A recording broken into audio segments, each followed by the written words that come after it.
So what's up mga kachuyin? Good morning. So inanyang style, ganahan mo inom niya, daghan mog labhanan. Mo ni teamwork ang kalagot, ipamungot las labhanan, walay kas oras ba. Sa sige mog standby niya, tagay-tagay, walay buhat nga mahuman. Antod bation mog laay inyong labhanan, sunod adlaw na na mahuman. May untag natay katabang nga mulaba para malihok dayon ang labada. Nya kung magpalabada sadta, may untag gisure og kuso-kuso ang labhanan. Unya gidali-dali ra, wala gyud tay bawat sa nangwarta. May mangyud tong mano-mano ang imuhang paglaba. Sure man gyud ko nga mabrasan nimo ang ilukan sa imong sinina ug ang buganan sa imong nilabhan. Bisan pa ganig magamit kag washing machine, dili pa gani na sure gyud limpyo gyud ang tanan. Tanawan ni aksyon nagsaka ang limnon. Sayo-sayaw wala ang nilabhan, bahalag sakit ang hawak sigdoko.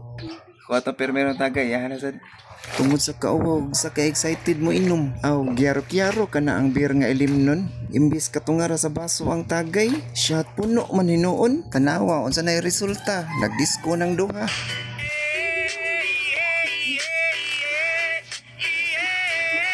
Nahubog. Tungod sa excited nga mo tagay, natanawa ni kagay. Tayo nabuak. Wala tayo nun rin. Nausika sa red horse ay nabuak ng una. Basa magkaigod niya. Sobra na sa kabungog ba na.